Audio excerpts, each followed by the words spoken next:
Amigos, un cordialísimo saludo.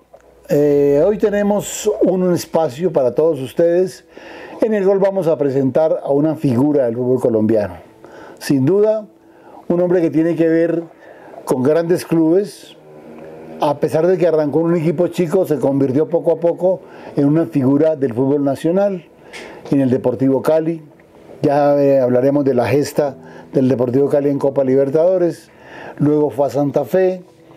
En fin, un recorrido realmente brillante de un jugador que se destacó ampliamente. No es bogotano, nació en la ciudad de Buenaventura, pero tiene un corazón bogotano de lo que no hay la menor duda. Se trata de Astolfo Romero.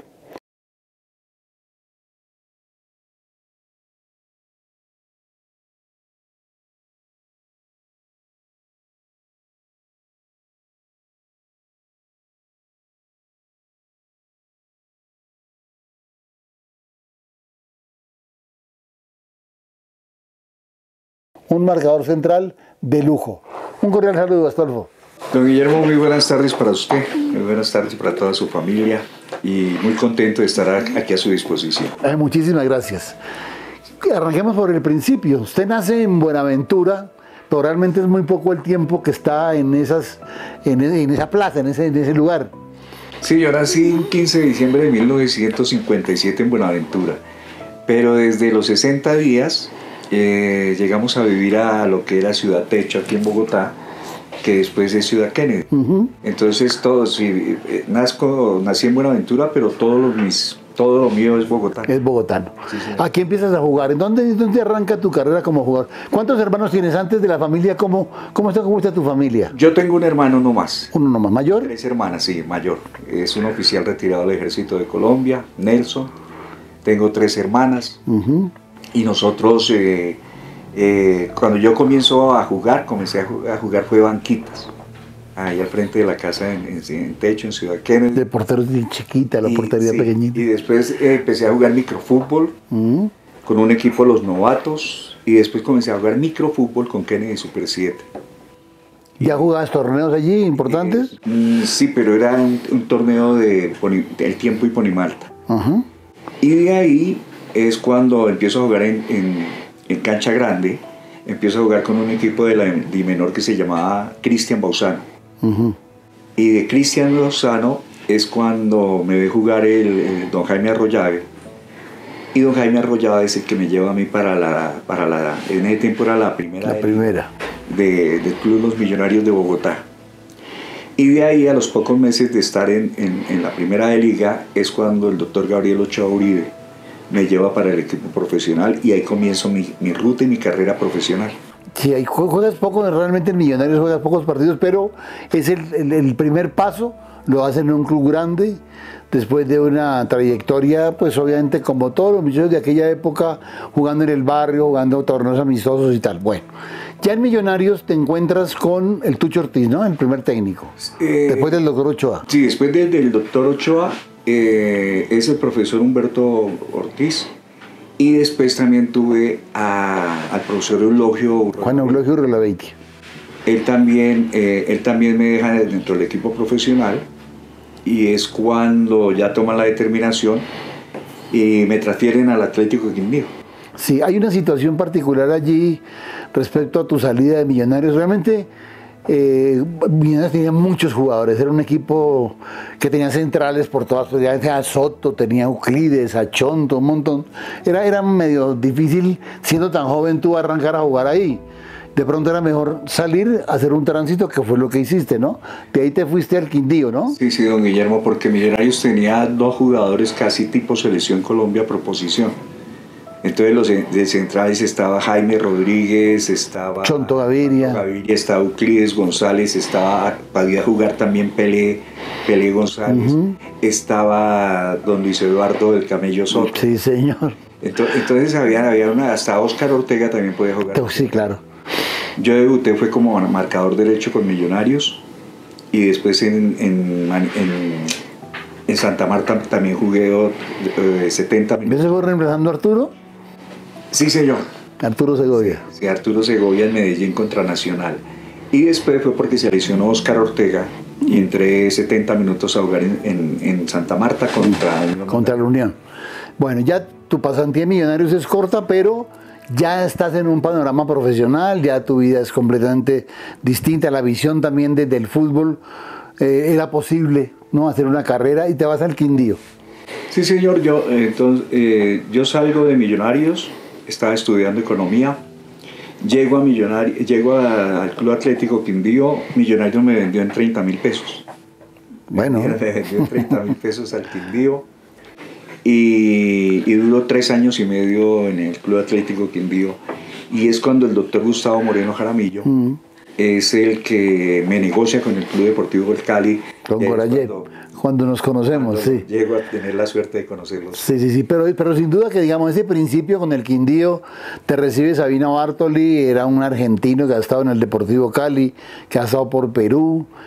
Él es el primer técnico que te recibe en el Quindío, y hay unas situaciones particulares para que te adaptes básicamente a lo que fue el Quindío inicialmente, ¿no? Sí, a mí me fue bien con él, pero la persona que más me dio la mano a mí es el profesor Urruti. Roberto. Porque cuando sale Bartoli, el profesor Bartoli, asume la dirección técnica el profesor Urruti. Y yo había jugado un torneo con el equipo de reservas del Quindío. Estando ya como jugador profesional, jugué con el profesor Urruti un torneo en el barrio Las Américas. Y cuando él lo nombran ¿en propiedad técnico del Quindío, automáticamente me dio la titularidad a mí. Claro. ¿Te reemplazaste a quién? En ese momento empiezo a reemplazar a Hugo Gallego. A Hugo, hágame el favor, eran palabras mayores. Sí, y el que se queda contigo allí es tu protector. Ahí se queda, ahí. Jorge Bermúdez. Sí, empecé a hacer pareja con Jorge Bermúdez. Era inexpugnable, puede pasar por ahí, era bien complicado, ¿no? Sí, y en ese año, 2 años fuimos la valla menos vencida. Pero por supuesto. Estaba Rubén Vélez, Ever González. Segura también estuvo por ahí, un lateral. Estuvo, ¿cómo se llamaba? El del Valle Escobar, Paciencia. También estuvo ahí en esa línea. Yo llegué, ellos eran los titulares. Ellos eran, sí. Y después es cuando hicimos la defensa más sólida del torneo. Y era Rubén Vélez, era Jorge Bermúdez. ¿Tú? Sí, y Ever González. Bueno. Pero también teníamos un mediocampo que era de respeto, porque estaba Aurelio Balbuena y José Luis Calpena. Ambos eran perros de presa. Sí, entonces eso, pero desafortunadamente nunca pudimos clasificar a las finales.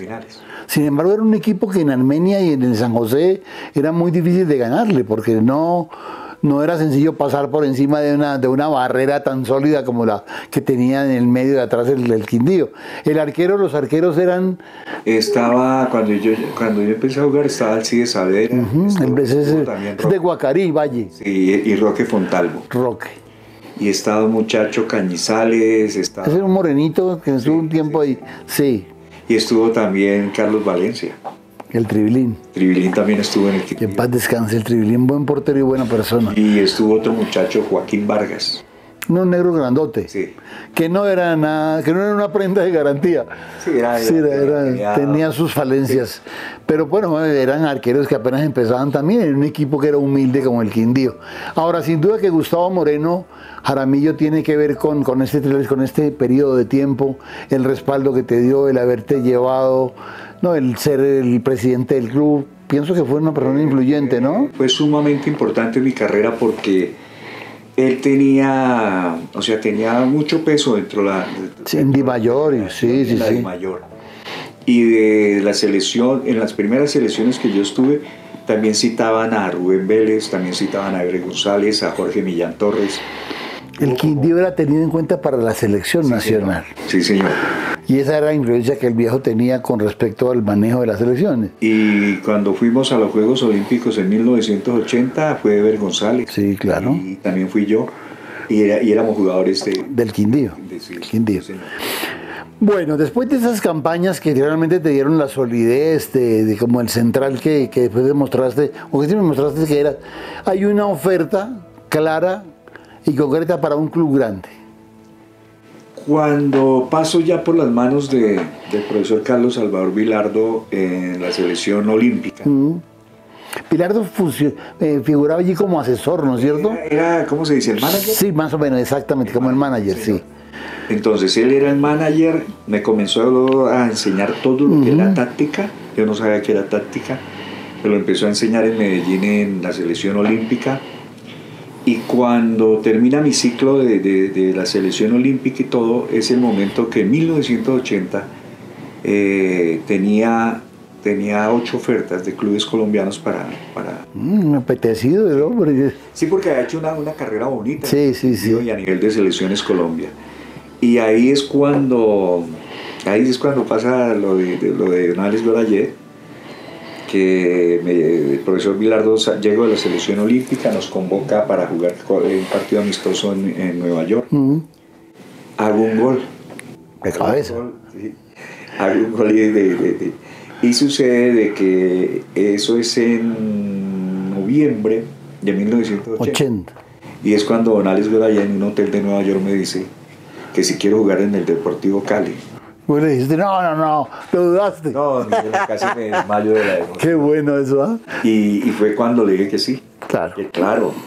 Y es cuando yo llego el 7 de enero de 1981 a Cali. Y a conformar uno de los mejores Cali de la historia. Porque sin duda que, además de que el equipo sale subcampeón en el 80, el Deportivo Cali, en el 81 conforma un grupo pues de nivel internacional, porque uno se pone a ver todos los jugadores que tenían. Llegas tú, está Capielo, está Chape, está Pecoso Castro, Valverde, Otero, Benítez, en fin, de Willington Ortiz. Hay una constelación de jugadores. Exactamente, muchos jugadores muy buenos. Pero viene un evento que es fundamental en aquella época, que es la Copa Libertadores de América. Sí, es cuando nosotros jugamos la Copa Libertadores, y es en 1981 cuando ganamos en Buenos Aires. Sí. Cuando le ganamos a River, que tenía 8 o 9 jugadores de la selección campeona del Mundial del 78, y es con el gol de Willington y el gol de penalti de Capielo, que le ganamos a River allá en Buenos Aires. Pero desafortunadamente después jugamos en Rosario entre semana, y es cuando lesionan a Willy. Sí, cuando García le mete un patadón. Porque aquí en Cali el equipo jugó muy bien, le gana a River, inclusive aquí también en Cali. El otro rival era Rosario Central. Sí, señor. Y yo recuerdo, y no sé si te acuerdas tú también, el gol de Rosario es un gol al final que lo hace el Cococho, ¿te acuerdas? 1-0. Pero nosotros perdemos ese partido. Aquí en Cali ganan 1-0. Sí, allá se pierde, allá sí. Se pierde. Aquí sí, el equipo va con los puntos suficientes para pelear la clasificación en Buenos Aires. Nosotros clasificamos. Claro. Gana los 2 partidos acá, 1-0 a Rosario y 2-1 al Cali, al River. Y a Junior. A Junior se perdió 1-0 allá en Barranquilla. Y aquí 4-1 en Cali. Exactamente. Esa es una copa maravillosa, la que además fuiste titular en los 6 juegos de la fase de clasificación, fuiste titular siempre. En ese momento, desde que yo llegué al Deportivo Cali, luché como unas 5 fechas para ganarme la titularidad, porque comencé de suplente y yo acepté. Claro, que te abres. Acepté de ser suplente porque tenía que demostrar que merecía ser titular en una institución tan grande. Eran Chape y Capielo los titulares, ¿cierto? Era Chape y Capielo, y sí. Y ahí fue cuando... Chape se fue al banco. Sí, pero no, don Guillermo, a mí la primera oportunidad que yo juego con el Cali casi de titular es en Cúcuta. Es Cúcuta-Cali, y el puntero derecho era Iguarán. Y el Pecosito, Fernando, sí. Fernando le estaba yendo mal esa noche. Eso es un miércoles por la noche, le estaba con esa velocidad de Iguarán con él. Entonces, en el intermedio del partido, el profe Hilberto Rille el profesor me dice, entonces le dije, sí, yo sé marcar punta. Le dije, pero no, o sea, me daba por el respeto. Y era la punta izquierda, ¿no? Punta izquierda, le dije, yo sé marcar punta. Le dije, pero es el respeto a un jugador de la trayectoria como el Pecoso Castro, claro. Fernando. Entonces dijo, no hay problema, ya hablé con él. Le dije, le cumplo, profesor. y comencé a marcar punta porque a mí ya me ha enseñado el profesor Carlos Salvador Guirardo, me ha enseñado a marcar punta izquierda, punta derecha, de stopper, de líbero, de 8, de 6. Entonces yo ya tenía los rudimentos, los conocimientos tácticos para jugar. Y anticipar al negro, porque si le dabas la ventaja... No lo vuelve a ver. No. Ahí toca marcarlo. Hay que marcarlo, sí, hay que anticiparlo siempre, porque si no... Donde él tome la velocidad, donde él pique... Olvídese que ya no lo veías más. Ahí toca, apenas porque lógico, hay momentos que la recibe, apenas tienen que hacerle como un doble amague para que él la tire larga y uno no puede ir a perseguir el balón. Uno tienes que ir a barrer. O sea, sin golpearlo a él, uno tienes que barrer para sacarle la de banda. Si no pierde. Porque si no lo coge a uno y uno nunca lo ve. Bueno, esa Copa Libertadores realmente fue una notable. El partido River-Rosario, al final, si ganaba Rosario a River, el que pasaba era el Cali, como pasó.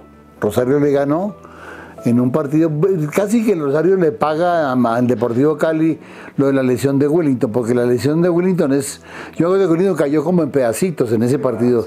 El golpe... el marcador sí, García, sí. García, bajito. Ese que pegaba era una bestia. Es un rodillazo aquí atrás, en la columna. Y lo descuadró todo. Por decir, el negro tuvo que traerlo, y en el avión venía todo pobrecito. Y luego le costó mucho que la operación, lo operó Arnoldo Levi, un médico en Cali, y la recuperación fue lenta, y él siempre luchó por eso. Bueno, mérito de Wellington.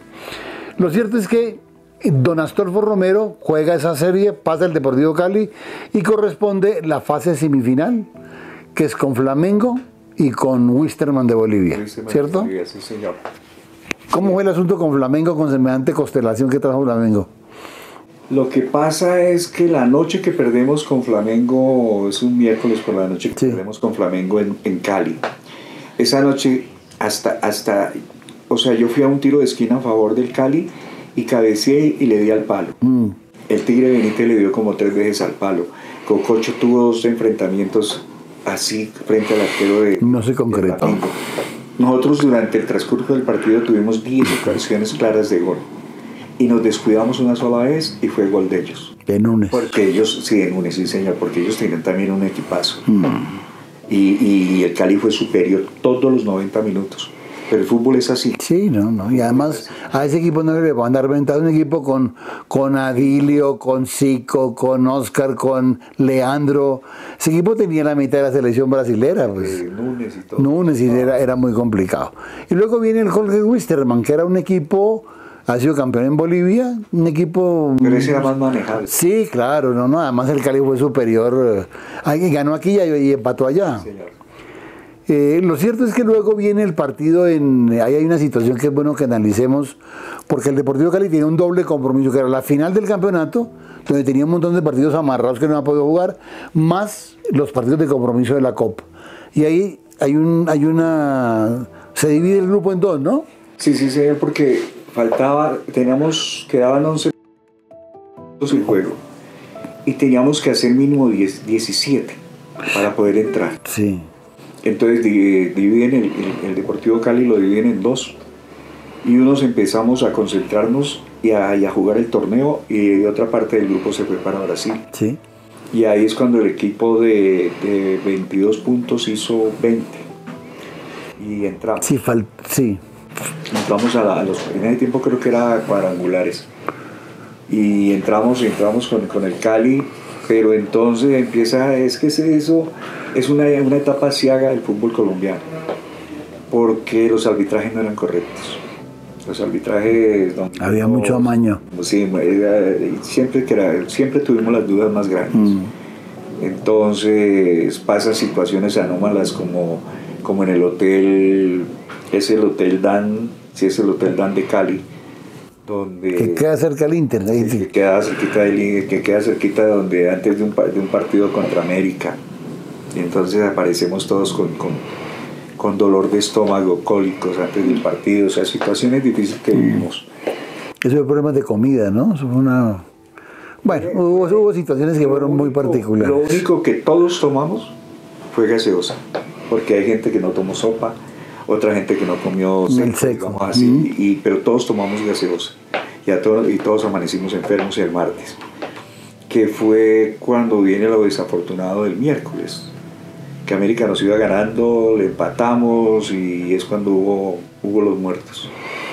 Esa fue la famosa orinada de los hinchas allá en la tribuna, que hubo como 17 muertos. Eso fue una cosa tenaz.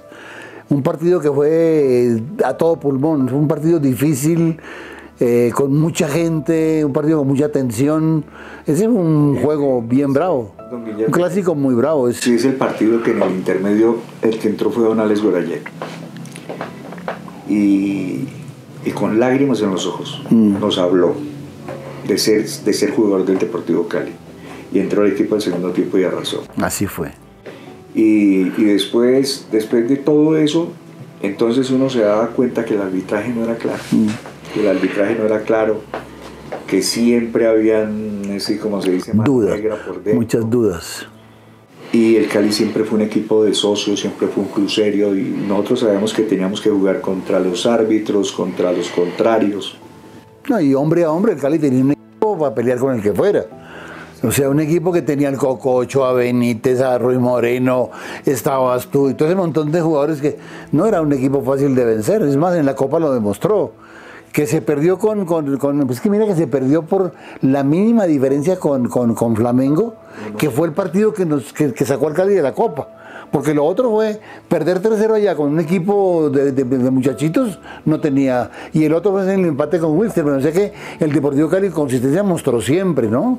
Un equipo que era muy sólido, muy sólido. Ese era un equipo muy, muy serio, muy competitivo. La final del 81, esa se pierde. Es increíble, en el 80 es subcampeón, en el 81 debió ser el campeón. Es que uno dice, se evitaron muchas cosas que no había. Eran los penaltis, o sea, esa es la época de la mano negra en el fútbol. Sí, ahí vino mucho problema. Y nosotros nada ganamos con vivir meses y meses concentrados, porque siempre llegaban ciertos partidos y salíamos perdiendo. Ahora, después el Deportivo Cali, Donales hace una serie de modificaciones, se van algunos jugadores y llegan otros. En el 83, sí, 82, 83, llegan uruguayos, llega Vica, llega De la Peña, y antes habían estado Del Río, Centurión. Se cambia completamente el esquema de lo que era ese Cali que venía jugando también, que había estado 3 o 4 años atrás rindiendo al full, pero ya es otro Cali del 83. Sí, yo algún día, don Guillermo, hablé con Donales y él tomó esa decisión porque ¿para qué tenía una de las nóminas más costosas del fútbol colombiano si él sabía que no íbamos a ser que no iba a ganar, que no iba a ganar campeones? Entonces era mejor dejar un periodo de transición, ir formando el caso de Checho, de sacar los jóvenes jugadores que venían caminando, Ambuila, Redín, todos, que jugaran ellos, consolidarlos y abaratar el costo, sí, el equipo. Y darle un oxígeno económico al Deportivo Cali. Y así fue. A pesar de que hubo contratos bravos como el de Nadal, vino Revelés, Revelés alternó contigo, ¿no? Sí, señor, yo hacía pareja con él. Con él, sí. Ya el Capiero no estaba, Chape tampoco, hay hubo un cambio en los centrales, algunos jugadores se marcharon, pero bueno, cambia el Cali y ya tu situación de alguna manera también se ve afectada, ¿o no? Lo que pasa es que empiezo a ser el vicepresidente, soy el presidente del sindicato de futbolistas colombianos, la FUCOL. Sí. Y hubo ciertas represalias contra mí de parte de los nuevos directivos del Deportivo Cali. Entonces, cuando se toma la determinación, ellos la toman de sacarme del Cali. Y es cuando entonces el profesor Comesaña me dice que me vaya para Medellín. Medellín, sí. Sí. Y es el mismo el profesor Osvaldo Zubildia, que me dice que me vaya para Nacional. Y es cuando llego a Santa Fe. Es cuando ya ¿Ese contacto con Santa Fe quién lo hace? Yo primero venía para Millonarios. Yo me vi con usted. Seguro. Yo me vi con usted en el club de la calle. En la 39. 39 yo me vi con usted. Y después me llama Donales y me dice que no, que tengo que hablar es con el señor César Villegas. En Santa Fe, sí. Sí, entonces voy al aeropuerto del Dorado, hablo con él y ahí firmo un contrato. ¿Te me volaste ahí? ¿Te me volaste? Sí. Y es cuando empiezo con Santa Fe. Después, cuando ya en 1987, entonces en el 88 me llaman los directivos del Cali, que no me quiero acordar de ellos. Entonces me dice que tengo que regresar al Cali. Le digo que yo no regreso al Cali, que prefiero retirarme, porque no quiero problemas con ellos. Entonces ellos es cuando creo que tienen un central Trasante. Obdulio Trasante, un uruguayo que venía de Peñarol. Sí, entonces es cuando yo le dije a ellos que y le fue muy mal, por cierto. Sí, porque normalmente los bacentros uruguayos son longilíneos. Sí, además no la habilidad del colombiano, ellos mismos lo decían. No pueden. Eran unos postes al lado de Willington, de Serpa, de William Knight, los pasaban derechos. Claro, ellos son longilíneos, son lentos. Les costaba muchísimo. Y les cuesta, esa es la palabra, Guillermo, les cuesta mucho ser defensas centrales, sobre todo cuando tienen espacios. Y ellos están acostumbrados a recostarse atrás. Exactamente. Entonces cuando me dicen que vuelva al Cali, le digo que no. Entonces era en esa época que Santa Fe pagaba $30,000 al año para que yo jugara con Santa Fe. Y después me llama, es que no me acuerdo. Llegas a Santa Fe en el 85, ¿cierto? Sí, ¿Pinto? No, está el profe Luján Manera. Está Eduardo. Eduardo Luján Manera. Que luego viene a Millonarios. Eduardo sale de Santa Fe a Millonarios. Eso fue a mitad de año que hubo el cambalache de que Pinto se va. Y bien, sí, correcto. Es así como tú dices. Y ahí duró en Santa Fe 5 años. Pero Santa Fe tiene combos muy bravos en esa época. Sí, pero lo que pasa es Santa Fe tiene una de las nóminas más grandes del país. Uy, ese 87 de Santa Fe era un super equipo. Pero sí, ahí estamos con el profesor Jorge Luis Pinto. Pero ya era un equipo consolidado. Sin duda que sí. Y es un equipo que teníamos un objetivo claro. Y ya se ha saneado un poco. Sí, el medio ha cambiado. El medio cambia, pero también empiezan nuevamente las dificultades de la mano negra en el fútbol. Entonces uno sabía que los clásicos no los íbamos a ganar. Eso empieza uno para arriba. Sí, para las dudas. Pues empiezan a decir, yo no tengo por qué ocultar las cosas, empiezan a sobornar jugadores de Santa Fe. Tuvimos problemas con Coluccini, tuvimos problemas con Taberna, tuvimos problemas con Mario Jiménez. Y entonces uno dice jugar y saber que uno no sabe cuándo vamos a... Uno era el árbitro López. Se llamaba Lorenzo López. Entonces hubo una serie de árbitros que... Y de partidos que uno veía que eran amañados, ¿no? Era una situación bien complicada. Uno ya sabía. Cuando uno veía la terna, uno ya sabía que iba a perder. Pero ese Santa Fe juega bien al fútbol. Por ejemplo, en el año hacia final, porque tú estás hasta el 88, ¿no es cierto? Sí, más o menos. No, el profesor Jorge Pinto dura 85. No, tú. No, yo duro hasta el 89, Millonarios. O sea, hasta cuando se suspende el campeonato.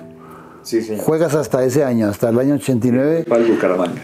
Exactamente, que juegas poco allá en Bucaramanga, no. Bueno, pero en ese periplo estuviste también en Selección Nacional de Colombia, en la de mayores, primero en las juveniles de los preolímpicos y olímpicos, y luego estuviste en la de mayores. ¿Cuál fue esa experiencia con la Selección Nacional? La mejor época para mí es cuando yo estuve en selecciones con el profesor Blago Gevidini, cuando era jugador del Atlético Quindío, pero la mejor época para mí es cuando en la selección olímpica llego a manos del profesor Carlos Salvador Vilar. Claro. Él es el que me enseña mi táctica, él es el que me empieza a dar esos rudimentos que después me perfeccionaron dentro del campo de juego. Me enseña a marcar punta, izquierda, derecha, de líbero, de stopper, en línea, de volante de marca, de volante 8. Pero mira que, escúchame que te interrumpa, esa era la cualidad fundamental de Bilardo. Bilardo le llegaba al jugador a hacer lo que hacía contigo, con casi todos era un trato personal respecto a lo que tenía que mejorar, que tenés que casarte, que tenés que hacer esto, que tenés que hacer aquello, y cuídate, porque el tipo estaba pendiente de un montón de detalles que normalmente los entrenadores no hacían. Eso fue lo que trascendió. Claro, sube el día y este Bilardo, que Bilardo después demostró con el manejo de selecciones y toda esta cantidad de cosas, ese trato con el jugador. Era un tipo muy especial con él, o sea, le llegaba al jugador, ¿no? Le influía, lo mejoraba, ¿no es cierto? Todo eso era muy importante. Él tiene tiene un don de gente tácticamente tiene unos conocimientos tácticos impresionantes.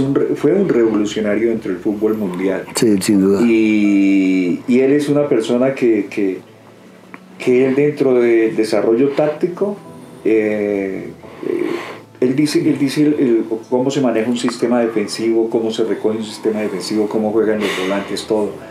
Pero él lo transmite en un tablero, después lo trabaja dentro del campo de juego. Y luego personalmente. Sí, y después personalmente, entonces todo se le convierte a uno en una rutina que lo va perfeccionando. Sí, además, pues, de alguna manera, el tipo empieza a ser muy importante en el jugador, ¿no? El jugador confía mucho en él porque sabe que lo que le recomienda generalmente es bueno. En fin, yo creo que esa fue una experiencia para ti sin duda maravillosa, haber estado en la Selección Colombia, jugar la eliminatoria, que era un paso, estar con los mejores del país, con ya en mayores, eso tiene que dar una satisfacción muy especial, ¿o no? Sí, o sea, llegar a la Selección Colombia, entonces sí se pareja con Pacho Maturana. Sí. Empezamos a hacer pareja con Pacho Maturana y ahí es cuando el profesor Carlos Salvador Villato me da la oportunidad de ser líbero por encima de Francisco, de Pacho, porque Pacho era líbero. Sí, claro. Entonces acomoda a Pacho de stopper, está Porras y está Fernando Pecoso Castro y me acomoda a mí como líbero. Y ahí te sientes muy a gusto, ¿no? Ese es el puesto tuyo. Sí, porque él ya me ha enseñado tanta táctica que yo ya sabía analizar el fútbol. Cuando no tenemos el balón, digámoslo así. Entonces yo ya tenía unos conocimientos, me concentraba y podía manejar el sistema defensivo y los volantes. Los podía manejar fácil porque él ya me había enseñado. Claro. Entonces uno ya tiene un recorrido y eso sí, lo primero que él me enseñó a mí fue el respeto. Y el respeto que es lógico tener a Francisco Maturana, a César Valverde, a Pecoso Castro, todo eso, entonces es con el mayor respeto. Sí. Y uno los va, digamos así, uno los va ubicando. Pero todo lo que... ¿Tuviste dentro de ese grupo un mompa, un amigo cercano con el cual eras confidente o no? Sí, pero o sea, un mejor amigo, uno dice, hombre, tengo, sí, los mejores amigos en ese... que Pedro era... César. O sea, César Valverde. César Valverde, sí. Bugueño, buena gente. Sí, y el mismo Pecoso.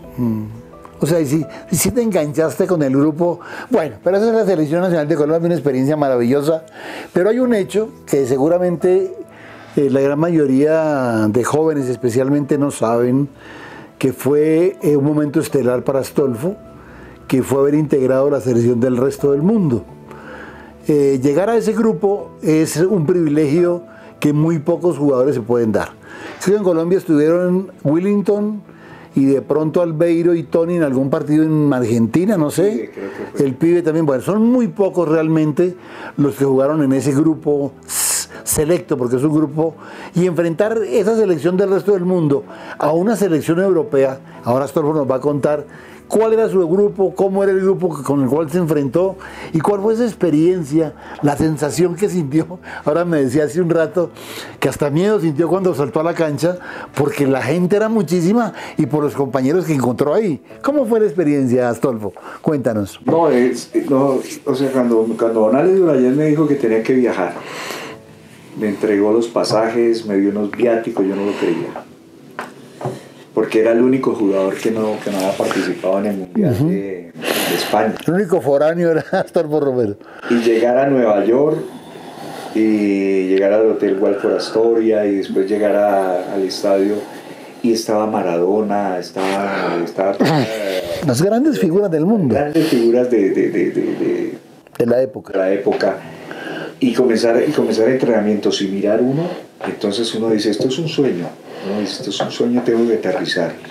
Pero se da cuenta uno lo que es el don de gente. O sea, ellos porque estábamos todos, tanto los europeos como los del resto. Los suramericanos y los suramericanos, estábamos en el mismo hotel. Entonces uno se da cuenta de esa sencillez con que ellos manejan todo.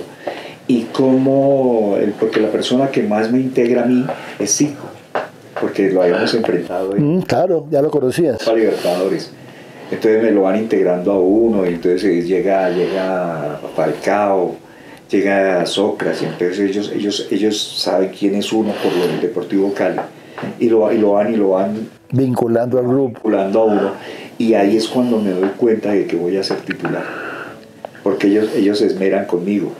Y empieza un entrenamiento y entrenamos lunes, martes, miércoles, jueves, viernes y se juega el sábado. Entonces Maradona, pues no sé qué inconvenientes tuvo, no jugó. Maradona tuvo un inconveniente. Un inconveniente económico. Porque es un partido de beneficio del UNICEF. Y es cuando uno está dentro del estadio, pero abajo del estadio no se siente. Claro que no. Era el estadio de los Gigantes de Nueva York, acomodado para ese partido, ¿no? Era una cosa monstruosa. Y cuando uno ya sale y escucha el rugir, entonces uno le da ganas de correr unos paquetes. Coger el bus para Kennedy, sí. Lo único que coger mi buseta para Kennedy, allá al lado de la iglesia. Claro, la y meterme a mi casita y que no me saquen de allá. Era una cosa absolutamente... Claro, entonces uno se asoma y ve todo eso lleno. Y la gente que te rodeaba, ¿no? Sí, y yo dentro de todavía jugar en el San José de Armenia. Sí, hay una diferencia muy grande. Ve, sí, Bastoneras, ve a Frank Sinatra y ve yo no sé qué. Entonces, Sí. ¿dónde estoy? Claro. Era un sueño. Claro, entonces uno cuando voltea a mirar a la derecha, entonces usted ve don Guillermo Veda de Bauer y ahí, ¿estos quiénes son? Y a PC y a Rossi y a Platini, claro. Tiene que ser una sensación. Al arquero de Italia, la Schumacher. A Dinosov. Sí, entonces uno dice, no, esto es mejor volver para la casa.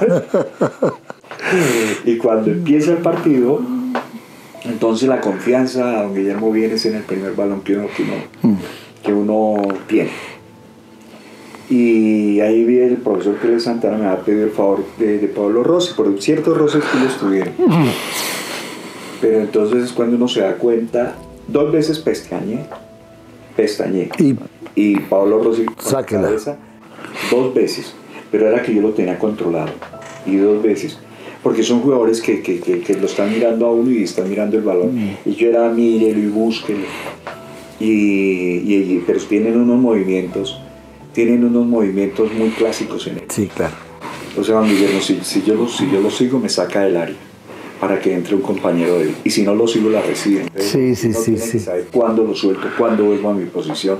Pero todo eso yo ya lo tenía dentro del chip por el profe Vilardo. Carlos Salvador Vilardo. Y ahí es cuando después de don Guillermo, que usted coge el primer balón, usted no se olvida. Ya se metió en la cancha, ¿no? Ya se ha metido en el partido. Uno sabe que tiene un compromiso, que estoy representando a Colombia, que tengo que tratar de ser el mejor. Y uno trabaja durante el partido y tiene el apoyo de ellos. Por supuesto. Porque ellos fueron jugadores de una sencillez extraordinaria. Ahora, cuando te respalda Sócrates, Falcao, Junior, ¿no? Que eran de la selección de Brasil, pues uno tiene un nivel de confianza muy grande porque sabe que está rodeado de lo mejor que hay.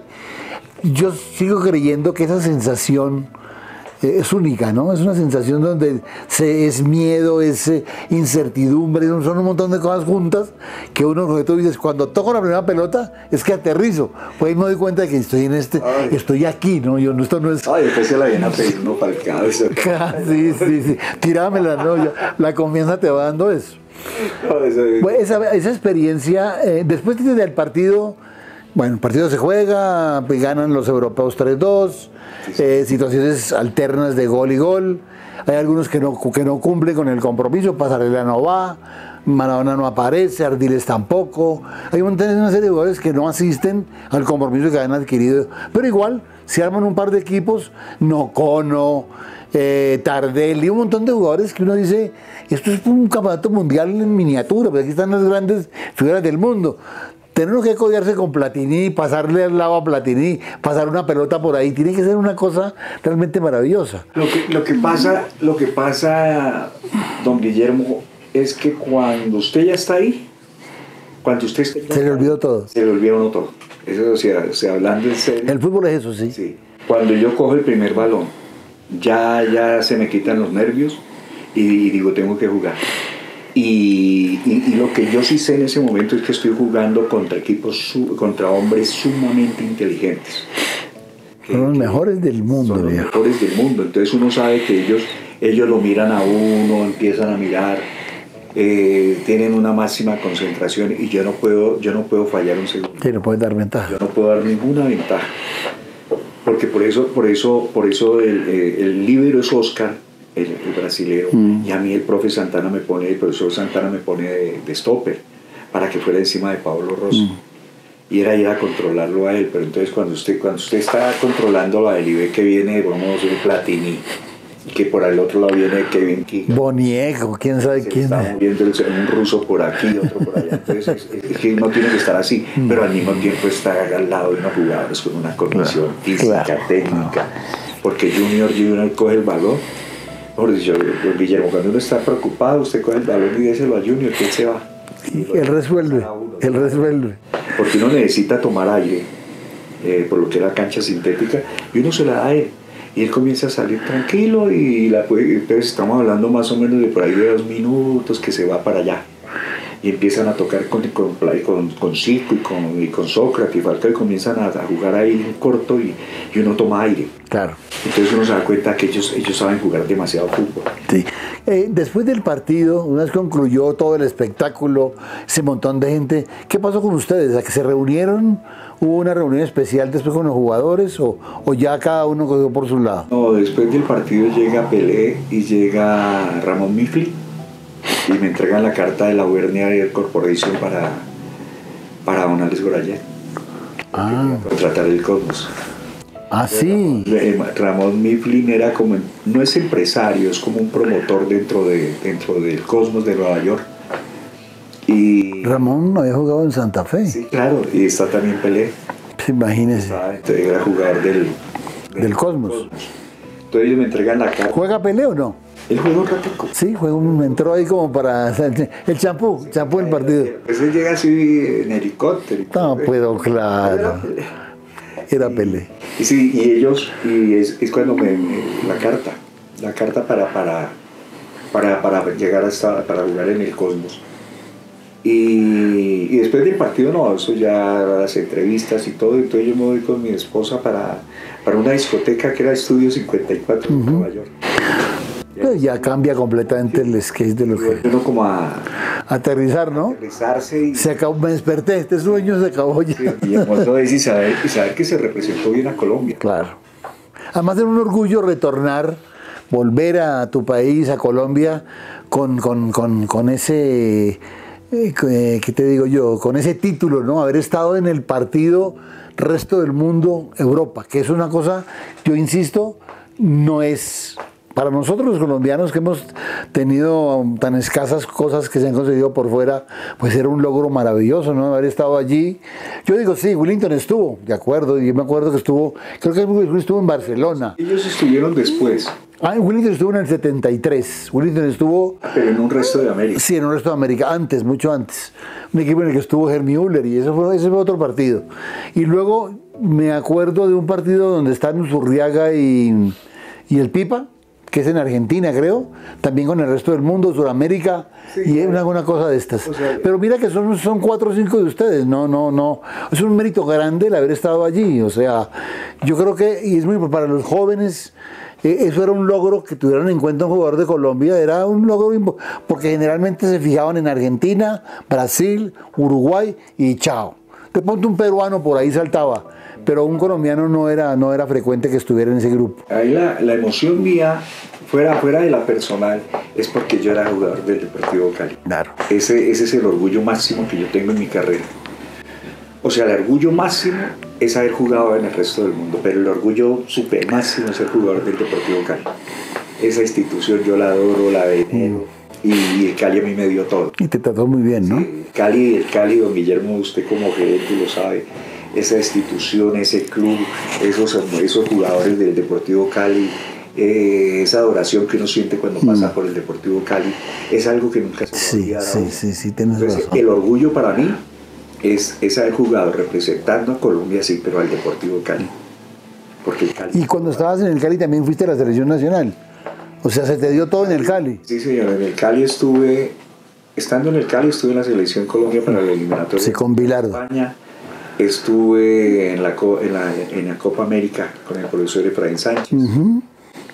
Y de ahí cuando el médico Ochoa, el doctor Ochoa me iba a convocar para una eliminatoria del 84, 80.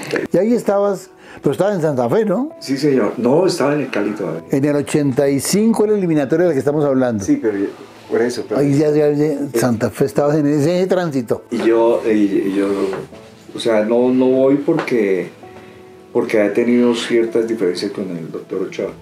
Ajá. El doctor Ochoa me criticó a mí públicamente cuando yo era jugador del Deportivo Cali. Y yo también lo critiqué públicamente.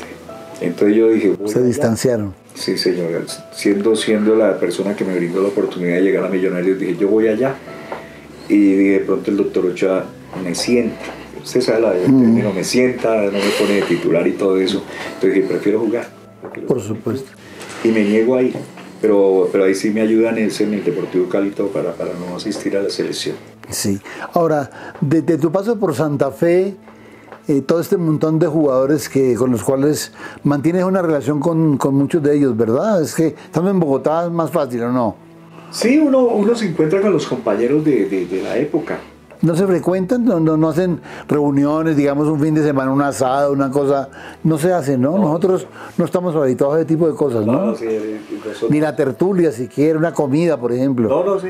No se hace. Por ahí uno a veces se charla por teléfono, charla con ellos por teléfono, pero de reuniones no, porque ellos están ocupados los fines de semana, uno también.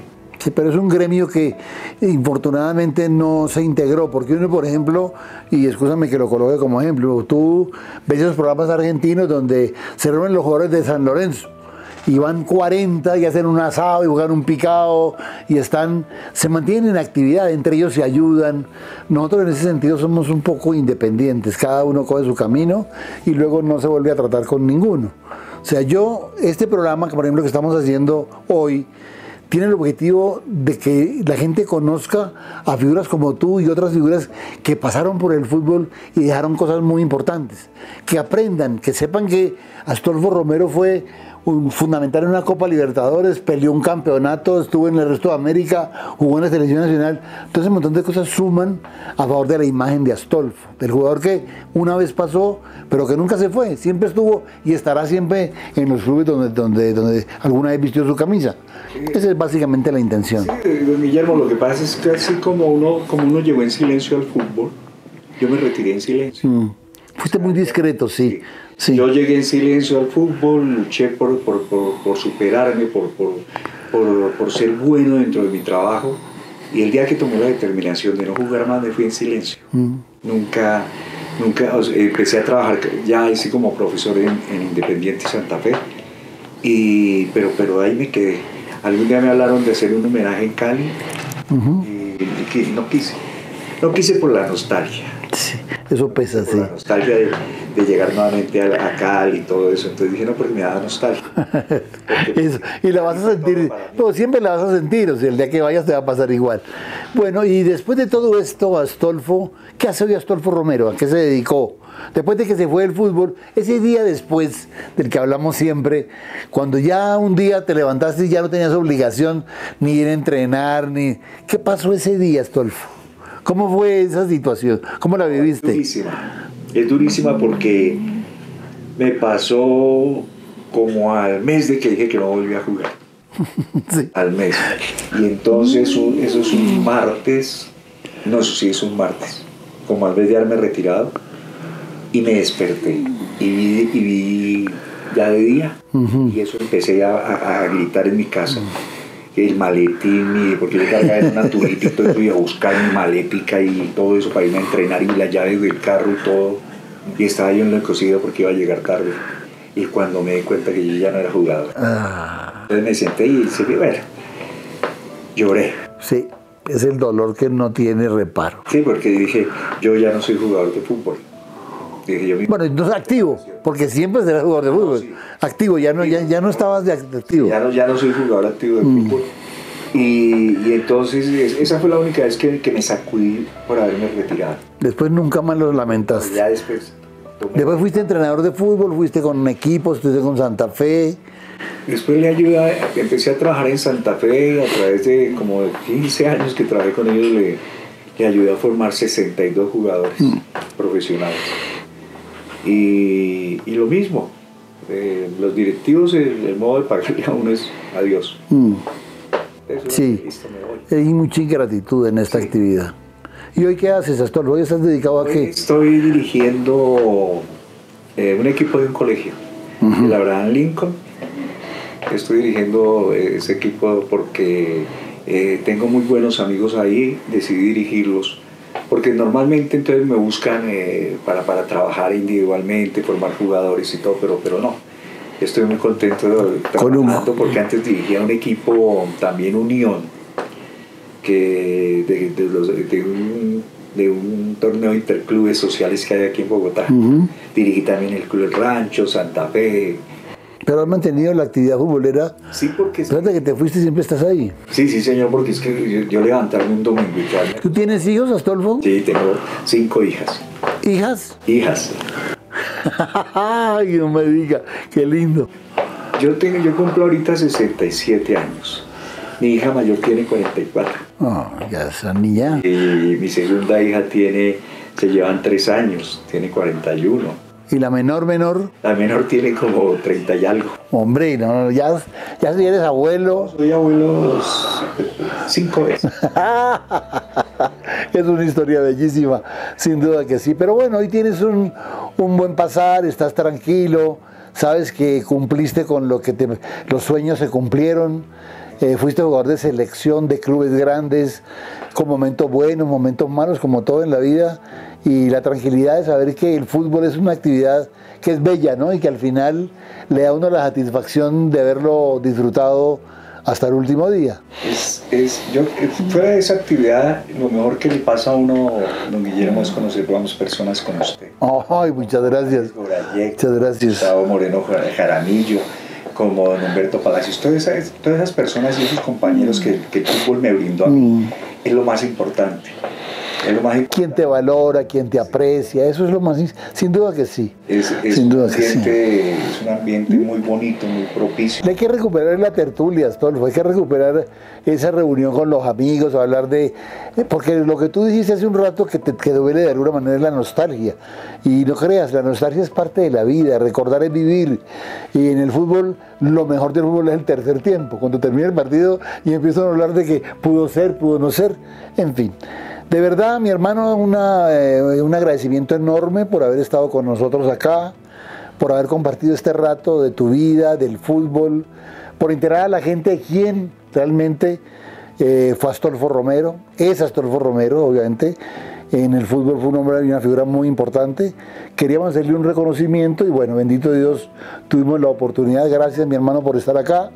Sabes que tienes un amigo para lo que sea necesario y bueno, seguiremos en el fútbol y seguiremos hablando de estos temas. Gracias a usted, don Guillermo, gracias a su familia.